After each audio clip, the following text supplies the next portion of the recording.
Hoy quiero hablarte de la repostería sin gluten. Quiero que repasemos 10 errores muy frecuentes, muy habituales que se producen o que puedes estar haciendo cuando haces una receta de repostería sin gluten. Me refiero por repostería a bizcochos con levadura química, con impulsor químico o lo que también se suele conocer como levadura royal, polvos de hornear o puede ser también con bicarbonato sódico. Es decir, todo aquello que tiene que ver con bizcochos, magdalenas, galletas, pero no vamos a hablar de la repostería más elaborada y con levadura de panadería, como puede ser pues, los donuts fritos de berlinas o el roscón de reyes o todo este tipo de repostería croissants que es un poquito más elaborada. Vamos a hablar de bizcochos, galletas, todas esas cosas buenísimas y que aún así a veces pues, no nos quedan del todo bien. El primer error muy frecuente es no pesar o medir los ingredientes. La repostería al final es un juego, digamos, de química y tiene que haber un balance entre los ingredientes. Generalmente una de las recetas que mejor nos suele quedar es el bizcocho clásico de yogur de toda la vida. ¿Por qué? Porque utilizamos el yogur como medida para los ingredientes. No sé si sabías además que esta medida del yogur equivale a media taza medidora americana. Y si tienes curiosidad por saber cuál es la equivalencia entre estas tazas de medidas americanas y el peso de esos ingredientes en gramos, he hecho un vídeo hablando sobre ello y te lo voy a dejar aquí enlazado y también en la cajita de descripción abajo. Un segundo error muy frecuente es no entender las harinas y los almidones sin gluten. Cuando cocinamos con gluten, generalmente solamente utilizamos la harina de trigo. Pero cuando pasamos al mundo sin gluten tenemos una amplísima variedad de harinas que además generalmente tenemos que combinar con almidones para obtener mejores resultados. Hay que saber cuáles son las harinas ligeras, cuáles son más pesadas o más integrales y cómo combinarlas, incluso cómo funcionan los distintos almidones, porque tenemos almidones húmedos y almidones secos. Como no quiero enrollarme a hablar mucho sobre este tema aquí mismo, sí que te quiero dejar dos recursos muy importantes que voy a dejar enlazados abajo y también aquí arriba te voy a dejar un descargable que tengo donde te explico cómo crear tu propia mezcla de harinas y almidones sin gluten para repostería. También lo voy a dejar enlazado abajo junto con una guía de todas las harinas y almidones que hay sin gluten en el mercado.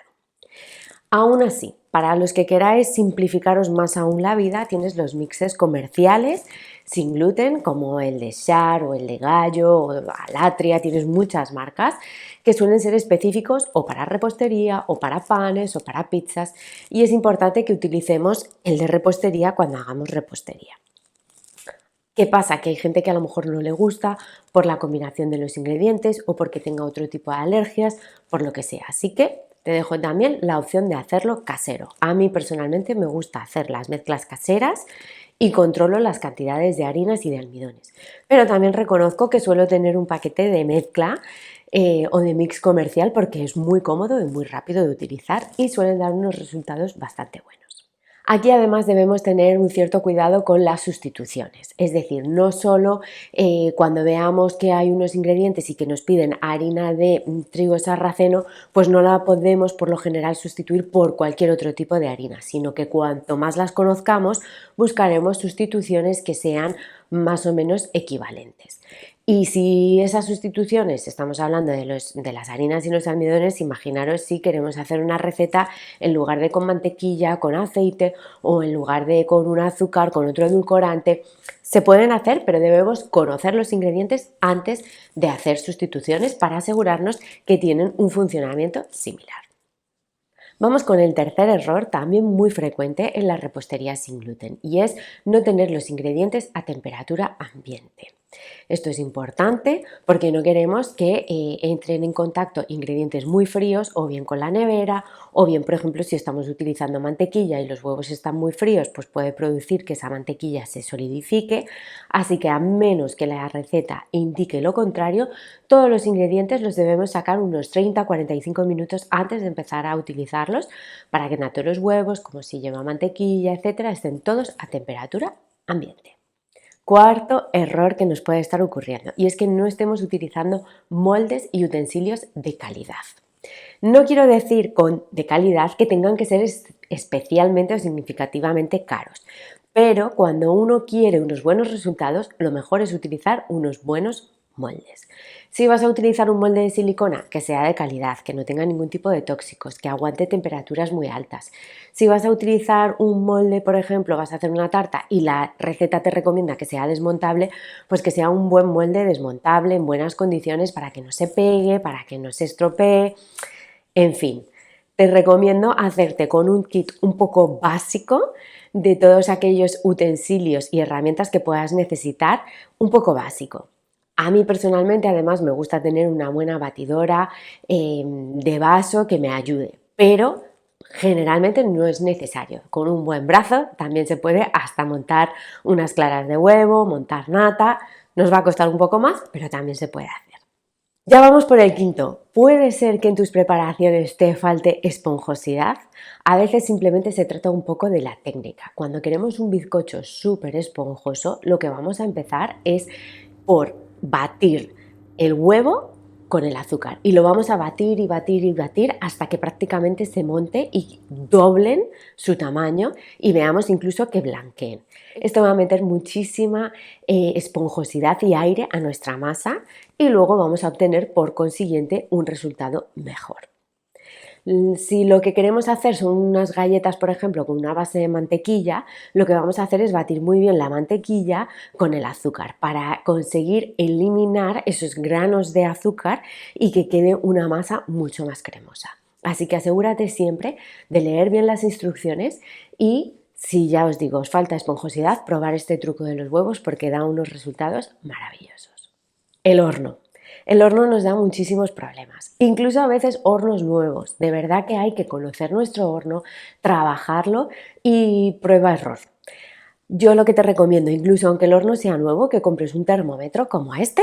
Es muy baratito, muy fácil, se mete dentro del horno y podemos asegurarnos que la temperatura que está marcando fuera es exactamente la que hay también dentro. A veces hay un pequeño desajuste, a veces tarda más en precalentar y es importante que, insisto, a menos que la receta indique lo contrario, nuestra repostería entre con el horno bien en su temperatura. Si dice 180 grados, no podemos correr y meter las cosas a 150 porque en esos primeros minutos, que es cuando se va a activar la levadura con el calor, la levadura química, no va a funcionar si no está a la temperatura correcta. Así que esto no lo pasemos por alto, tengámoslo bien en cuenta, conozcamos bien nuestro horno y asegurémonos que está funcionando correctamente. Uno de los errores frecuentes que me encuentro es que no hemos utilizado mejorantes o gomas en la elaboración de la repostería sin gluten. No es 100% necesario, pero es verdad que da unos resultados, bajo mi punto de vista y mi opinión, mejores. La goma Santana o la goma guar hacen un efecto de aglutinante y hacen que los ingredientes se mantengan unidos y que por lo tanto la masa, el resultado, el bizcocho, la magdalena, se desmigue menos. Ojo que con una buena elección de harinas y una buena mezcla de almidones no siempre es necesario. A mí personalmente me gusta añadírselo, me parece que da unos resultados mejores, pero entiendo que hay quien no le guste, que no le siente bien o no lo encuentre. Así que bueno, simplemente si quieres unos resultados muy top, yo te recomiendo que lo utilices. Estamos llegando ya hacia el final de este vídeo, vamos por el error número 9 y es que a veces nuestras masas sin gluten de repostería necesitan más humedad. ¿Cómo podemos conseguirlo? Bueno, pues a veces lo que tenemos que hacer es aumentar un poquito el aceite, aumentar un poco la cantidad de huevo, otras veces simplemente nos vale con utilizar azúcar morena que aporta más humedad a la masa. Y a mí personalmente me encanta la repostería que lleva algo de verdura o de fruta en ella porque le da ese aporte extra de humedad que tanto agradece la repostería sin gluten.